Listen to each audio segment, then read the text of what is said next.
And I think everybody here knows at least some details about the story of Adam alayhi salam. The only instruction Allah had given to our parents in Jannah was don't go near this tree. لا تقربا هذه الشجرة. Don't go, either of you, stay away from this tree, stay far away from this tree. That was the only instruction. And you would imagine, if you don't know the text of the Quran carefully, you would imagine that Shaitan's goal is to get our parents to eat from that tree. That's his goal. Allah Azza wa Jal does not describe that as Shaitan's goal. That's what I expected. I expected Shaitan's goal is, Allah says don't go near the tree. Shaitan's goal is going to be get them near the tree, get them to eat from the tree. In Baqarah, Allah will say, أَزَلَّهُمَ الشَّيْطَانِ. Shaitan caused both of them to slip. The devil caused both of them to slip. We still don't know what exactly that slip is. But in Surah Al-A'raf, Allah doesn't just tell us what Shaitan did. Allah told us his motivation. So why does he want us to go near the tree? Is the eating from the fruit, the forbidden fruit, is that his goal? Or is there some other goal that he has in mind that will destroy the human being? You have to understand that even at the end of the day, Adam alayhi salam was told one particular tree, the fruit of that tree is haram. It's impermissible for you to eat from that tree. And he and our mother made the historical mistake and we ate from that tree. But if you think about it from a logical point of view, we make lots of mistakes in life. And human beings, when they have come on this earth, they do some pretty bad things. People kill, rape, pillage, rob, steal, invade, take over other people's property, deny rights, abuse. We do all kinds of horrible things. And when you compare all of those things to eating a fruit, then it doesn't seem like such a bad thing. And actually, even in the Quran, Allah Azza wa Jalla says, أَزَلَّهُمَا. He caused them to slip.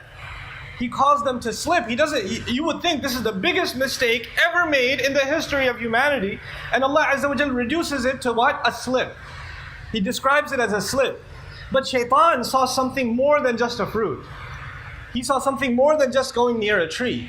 He had a very particular agenda. And that's what I wanted to highlight before you today. The first part of my khutbah seems unrelated to this part. In the first part I told you Allah created the human beings as beautiful and very attractive.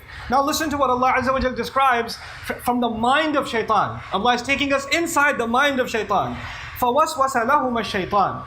Then Shaitan continually whispered to them and disappeared. Waswasa, yani hamasa wa ghaba. Hamasa wa ghaba. He would go and say, and then he would disappear. Then he'd whisper again, and he would disappear. The idea was you have to constantly bombard someone with a message before they accept it.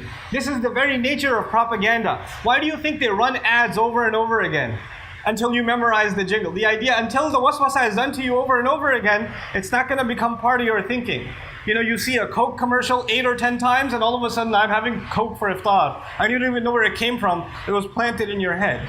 The idea of waswasa is keeps on suggesting something to them. Now, what is this goal? Allah says, لِيُبْدِيَ لَهُمَا مَا وُرِيَ عَنْهُمَا مِنْ سَوْآتِهِمَا لَمْ يَذْكُرِ الشَّجَرَةِ. He says, Shaitan kept whispering to them, listen to this carefully, so he could expose before both of them what was covered of them from their ugliness, meaning their naked bodies.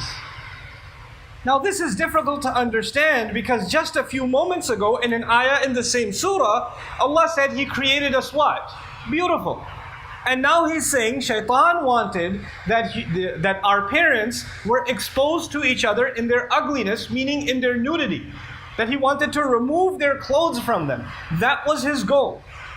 Now what in the world, first of all, there are two problems here. Why isn't he saying the Shaitan just wanted them to eat from the tree?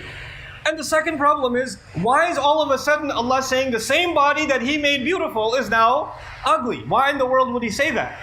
This is the problem that humanity must understand, but especially believers must understand. Allah Azza wa Jalla made this body beautiful. And actually, a man couldn't be more attracted than he is to a woman. The strongest of attractions that was put inside of a man is the attraction a man has for a woman. It's a very powerful force. As a matter of fact, it's so powerful that the same language is used for it in the Quran, that the same was used for the tree. لا تقربا هذه الشجرة لا تقربوا الزنا. لا تقربوا الفواحش. Don't go near adultery. Don't go near committing illicit relationship with a woman. Don't go near any form of shamelessness or lewdness. So it's dangerous. And it's something that just like the tree, you go near it, you're going to get sucked in. You're not even going to realize how far you've gone. You thought it was just a look, and you kind of liked what she looked like, and you looked again, and then she smiled, and you smiled back, and then things kind of started rolling from there. And then, things get out of hand. And before you know it, you're wrapped up in something and you don't even know how to get out. So the idea of you not going near it is good advice, because you don't even know where to stop. And when you get to a certain point, you can't stop. You're locked in. So Allah Azza wa Jalla now describes that when human beings expose themselves to each other outside the command of Allah, then that is in fact the ultimate ugliness. A man and a woman are supposed to have a beautiful, loving relationship. Allah made us beautiful for a reason, so we would be attracted to one another.